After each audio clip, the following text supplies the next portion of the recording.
Olá pessoal, no episódio de hoje vamos falar sobre a formação de professores a partir da psicologia histórico-cultural, a psicologia da educação e a educação, psicologia e prática docente. Nossa conversa é baseada em uma pesquisa que mostrou como a prática e a reflexão coletiva podem transformar o trabalho docente. Nosso podcast é formado por Jordana Santos, Luque Amorim e Letícia Franco. Qual era o objetivo do estudo? Bom, acredito que desenvolver um processo de formação continuada de professores dentro da própria escola, para assim entender como eles aprendem e se desenvolvem no exercício do ensino. E por que esse tema foi escolhido? Porque pesquisas anteriores mostram dificuldades de autonomia e efetividade na educação infantil. E era preciso criar novas formas de enfrentar esse desafio. O que você acha quais seriam esses saberes que julga como essencial que um professor pode ter, especialmente em relação à psicologia da educação? Antes de tudo, precisamos entender que professores precisam de uma base sólida de conhecimento. Isso inclui entender o desenvolvimento e a aprendizagem de crianças, jovens e adultos, além de ter uma compreensão da dimensão cultural, social e política educacional. Também é crucial que o professor tenha um conhecimento específico da disciplina que ensina e um conhecimento pedagógico que o ajude a articular tudo isso em uma sala de aula. E como você vê o papel dessa disciplina na formação docente? Historicamente, a psicologia da educação sempre foi uma disciplina importante na licenciatura.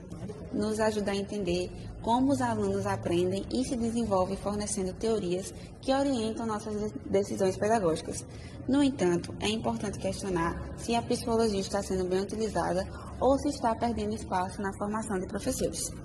E você pode argumentar, fundamentar melhor quais seriam essas dificuldades e relações que a gente pode encontrar em sala de aula?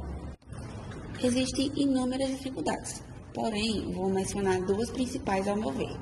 Primeiro, a gestão de conflitos interpessoais entre alunos, como bullying ou rivalidades que podem afetar o ambiente de aprendizagem, e os professores precisam de habilidades para mediar e resolver esses conflitos de forma eficaz. Também acredito que os recursos limitados, como a falta de recursos didáticos e tecnológicos, podem limitar as estratégias de ensino e dificultar a implementação de metodologias ativas, assim como ambientes de aprendizagem inadequados que podem impactar negativamente a motivação e o engajamento dos alunos. Assim, a psicologia da educação permite que os professores identifiquem ritmos de aprendizagem e dificuldades, ajudando a criar intervenções adequadas para cada aluno. A compreensão das relações interpessoais em sala de aula é fundamental. Ela ajuda a entender como essas dinâmicas afetam o aprendizado e o desenvolvimento dos alunos. A formação contínua e a atualização em psicologia são essenciais para que os educadores possam lidar com as diversas situações que surgem em sala de aula. E em relação a tudo isso, qual é a mensagem principal a respeito da psicologia da educação na formação de professores? A psicologia da educação é fundamental para a formação de professores, pois permite compreender os processos de ensino e aprendizagem. O conhecimento psicológico ajuda os educadores a entenderem melhor o desenvolvimento humano e as necessidades dos alunos, fazendo uma relação entre teoria e prática. Vendo que a formação docente deve integrar teorias psicológicas com práticas pedagógicas, promovendo uma abordagem reflexiva e crítica. Ou seja, professores devem ser capazes de aplicar conhecimentos psicológicos para adaptar suas metodologias de ensino às características e necessidades dos alunos. O desafio é tornar o conhecimento psicológico útil para as situações que enfrentamos nas escolas, promovendo uma formação que estimule a reflexão crítica e a prática interdisciplinar. Ok. De início, vemos o artigo foca no ponto que produzir coletivamente é muito mais que reunir um grupo específico de pessoas para debater algo. O que significa, concretamente, essa produção coletiva em uma pesquisa? Então, nós podemos compreender a produção coletiva como uma articulação, uma conversa, até mesmo uma conexão de ideias ou de pensamentos. Não somente seguindo aquela linha de pensamento individualista. É um sistema no qual os pesquisadores, professores e estudantes, eles dividem suas dificuldades, relatam experiências e tudo isso acaba gerando um processo de troca no qual eles constroem juntos. E isso acaba gerando também um trabalho de pesquisa, que é o que fornece esse conhecimento que é crucial para a nossa sociedade. Certo. Uma das ideias centrais é o conceito de formar o professor pesquisador. Como você acha que essa visão se consolida?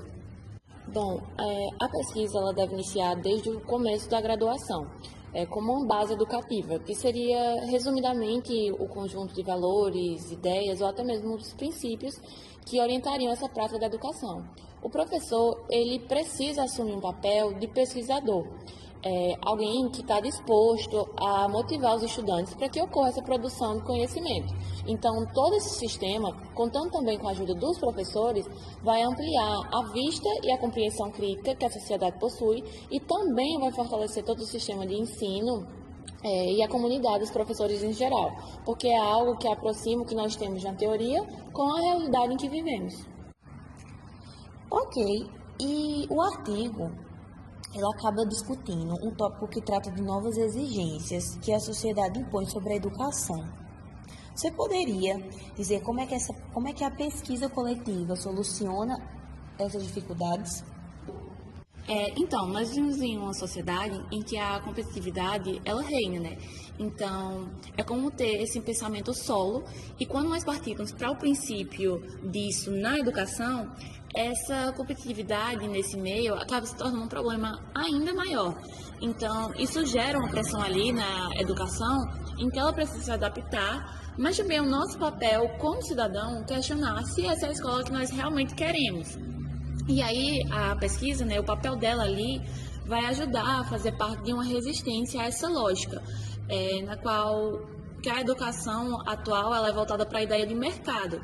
Então, o papel da pesquisa coletiva ali, ela vai consolidar uma educação crítica e democrática que também está envolvida em toda uma mudança social. Essa pesquisa nos mostrou que a escola pode ser o principal espaço de formação continuada do professor, desde que haja reflexão coletiva e prática integrada. A psicologia histórico-cultural ajuda a entender que ensinar é também aprender. A prática docente refletida coletivamente transforma os professores e alunos. A psicologia histórico-cultural nos lembra que ninguém aprende sozinho. O desenvolvimento docente nasce no encontro, no diálogo e na prática compartilhada. Então, esse foi o nosso episódio de hoje, no qual nós discutimos brevemente, em alguns campos, como é que a psicologia ela influencia nas áreas de formação dos professores.